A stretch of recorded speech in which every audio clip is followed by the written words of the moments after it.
హరి ఓం.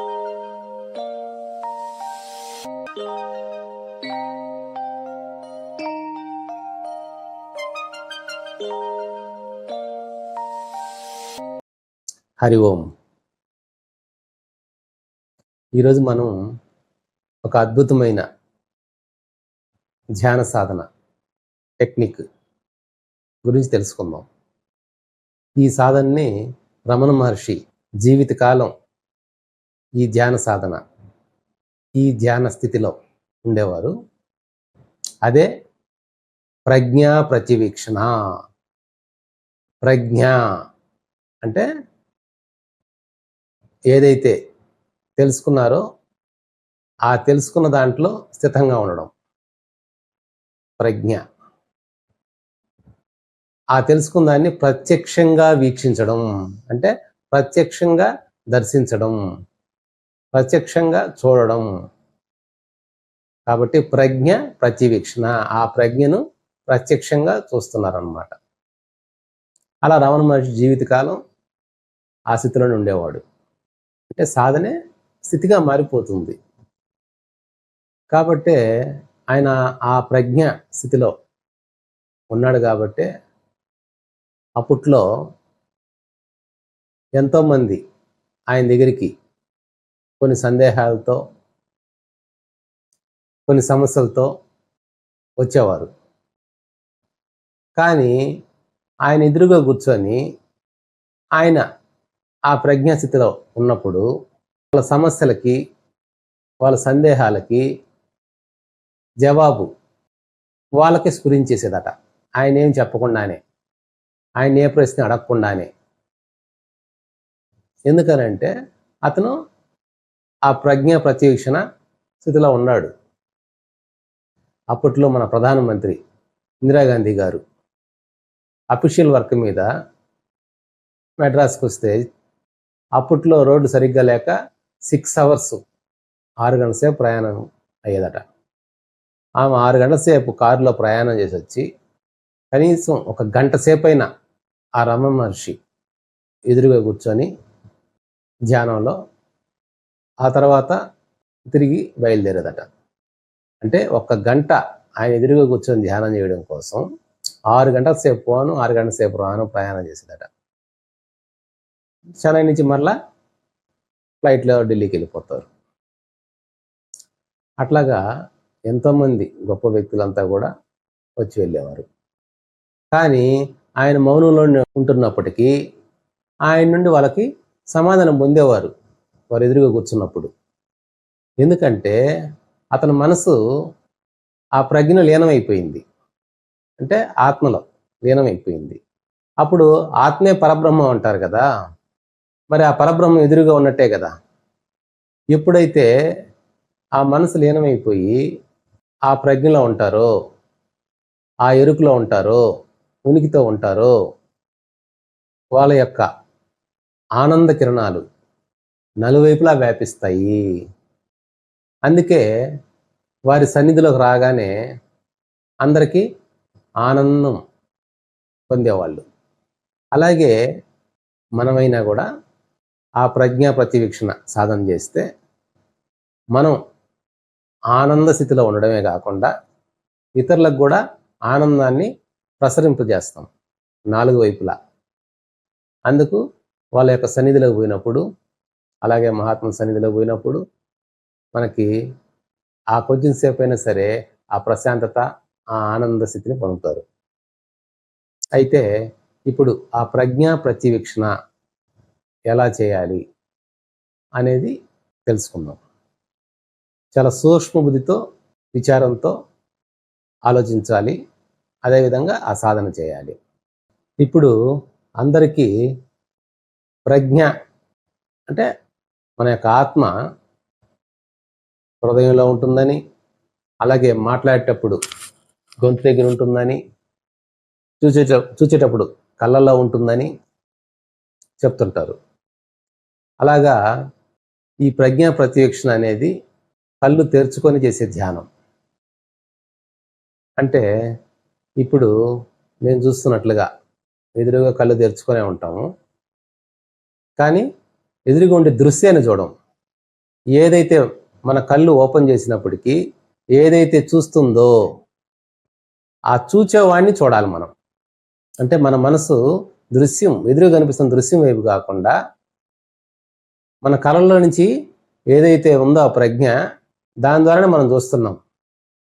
కళ్ళు అనేది ఒక భౌతికంగా ఏర్పాటే. కళ్ళతో చూసే పని అయితే బ్లైండ్ పర్సన్స్, గుడ్డి వాళ్ళంతా కూడా చూడగలరు. కానీ వాళ్ళు కళ్ళు ఉన్నప్పుడు చూడలేదు అని అంటే కళలో ఉండి ఏదైతే చూస్తుందో దాన్ని చూడాలి. అంటే దాన్ని మనసుతో చూడాలి. అబ్జర్వ్ ద అబ్జర్వర్ అంటే గమనించేవాడిని గమనించాలి. కళ్ళలో ఉండి గమనించేవాడు ఉన్నాడు, వాడిని గమనించాలి. ఇలా మీరు చేస్తూ ఉండండి, నా మాటలు వింటూ ఉండండి, చేస్తూ నా మాటలు వింటూ ఉండండి. ఎప్పుడైతే ఈ చూచేవాడిని చూస్తామో, అంటే మనసుతో చూస్తామో, అప్పుడు ఆలోచనలు వాటింతట అవి ఆగిపోతాయి. ఆ ఎరుక స్థితి, ఆ ప్రజ్ఞ స్థితి మనకు కలుగుతుంది. అయితే మనకు ఈ జరుగుతున్నదంతా ఒక కళ అని ముందుగా ఆ జ్ఞానం తెలిసి ఉండాలి. ఆయనే అంటారు రమణ మహర్షి, రాత్రులు కనిపించేది 1వ నెంబర్ కళ నిద్రలో జరిగేది అనుకుంటే, ఇప్పుడు జరిగేదంతా 2వ నెంబర్ కళ. దీనికి దానికి తేడా ఏంటంటే అది షార్ట్ టైము, ఇది లాంగ్ టైము అంటాడు. కాబట్టి కనిపించేదంతా కళ అనుకున్నప్పుడు మన మనసు ఇంక బాహ్యంగా పోదు, జరిగేదంతా కళ లాంటిది. అలాగే కనిపించేదంతా నశించిపోయేదే. ఈ 2 విషయాలు తెలియాలి. జరుగుతున్నదంతా కళ లాంటిది, కనిపించేదంతా నశించిపోయేదే అన్న ఈ 2 సత్యాలు తెలిస్తే మనసు ఆ ప్రజ్ఞనే చూడడం జరుగుతుంది. మన కళ్ళల్లో ఉండి ఎవరైతే చూస్తున్నారో ఆ చూచేవాడిని మనసుతో చూడడం. కాబట్టి ఇలా మీరు ఈ కళ్ళు తెరిచి చేసే మెడిటేషన్ ప్రాక్టీస్ చేశారంటే మీరు ప్రత్యేకంగా ఒక గదిలోకి పోవాలి, ఒక రూమ్లో కూర్చోవాలి, ఒక చీకటిగా ఉండాలి, ఇవన్నీ అవసరం లేదు. అవన్నీ బేసికల్గా ప్రాథమికంగా అవసరం అయినప్పటికీ ఆ తర్వాత ఈ సాధన కొనసాగించారంటే మీరు ఎక్కడ ప్రయాణం చేస్తున్నా, ఎక్కడ మీ వర్క్లో మధ్యలో గ్యాప్ వచ్చినా మీ ప్రజ్ఞ మీరు పెట్టేసేయవచ్చు. ఎదుటి వాళ్ళకి మీరు బాహ్యంగా కూర్చొని చూస్తున్నట్టు అనిపిస్తుంది, కానీ మీరు మాత్రం దృశ్యాన్ని చూడరు, ఆ ప్రజ్ఞే చూస్తుంటారు మనసుతో.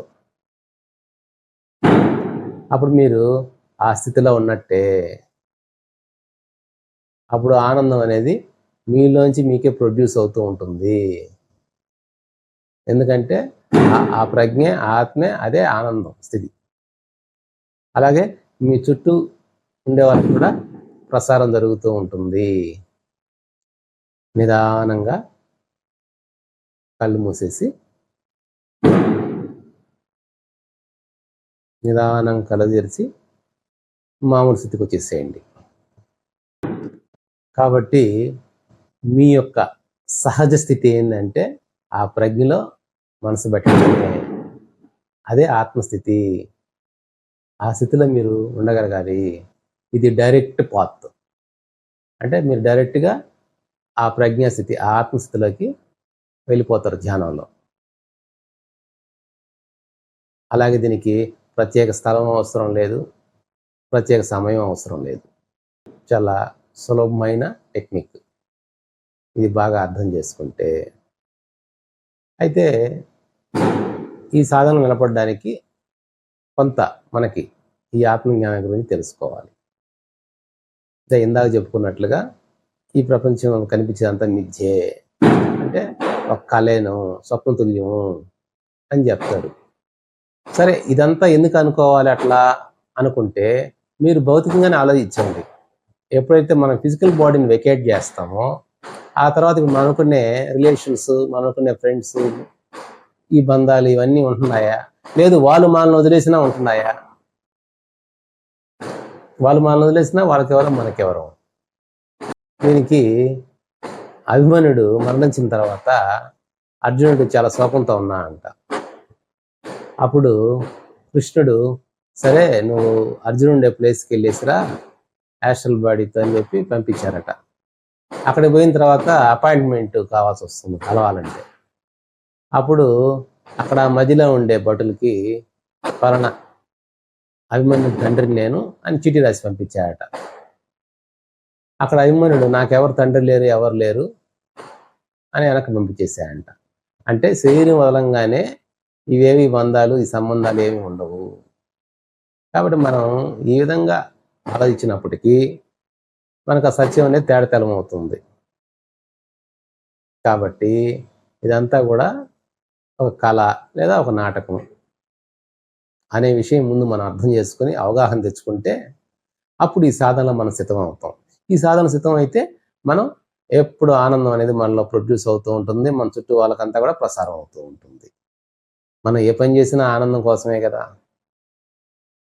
మరి ఆనందం అనేది మనలోనే పెట్టుకొని ఆనందం స్థితిలోకి వెళ్ళక బయట ప్రాకులాడుతుంటాం. అవన్నీ క్షణికం. ఇంకోటి కూడా మీకు సులభంగా మీ మనసు అంతర్ముఖం కావడానికి చెప్పుకున్నాం. మీరు కన్నా, విన్నా, అన్న అంటే ఆ ప్రాస సులభంగా ఉండడం కోసం చెప్తున్నాం. అంటే మీరు చూచినా, అలాగే ఏదన్నా విన్నా, ఏదన్నా మాట్లాడినా అంతా కూడా మాయ అనొచ్చు. మాయ అంటే లేనిది ఉన్నట్లుగా అనిపించడం. కళ అనొచ్చు, లేదా నాటకం అనొచ్చు. సో మనం చూచేది, వినేది, మాట్లాడేది అంతా నాటకమే. ఇప్పుడు నాటక రంగంలో ఉండేవాళ్ళు కానీ, సినిమాలో ఉండేవాళ్ళు కానీ, వాళ్ళు మాట్లాడింది అక్కడ, వాళ్ళు చూసింది, అలాగే వాళ్ళు చేసింది అంతా కూడా ఇంటికి వస్తే అదంతా కూడా అబద్ధం, అంటే నాటకం. సో ఇక్కడ కూడా అదేను అన్న జ్ఞానాన్ని మనం అవగాహన తెచ్చుకుంటే అప్పుడు మన స్థితిలో మనం, అంటే మన సహస్థితిలో మనం, మన ఆత్మస్థితిలో మనం, మీరు కన్న, విన్న, అన్న మూడు కూడా నాటకమే, కాలే, మాయే అని గుర్తుపెట్టుకొని మీకు మీరు విచారించుకొని అవగాహన తెచ్చుకొని అలాగా మీ ప్రజ్ఞలో మీరు సిద్ధం కావాలని ఆశిస్తూ హరి ఓం తస్సత్.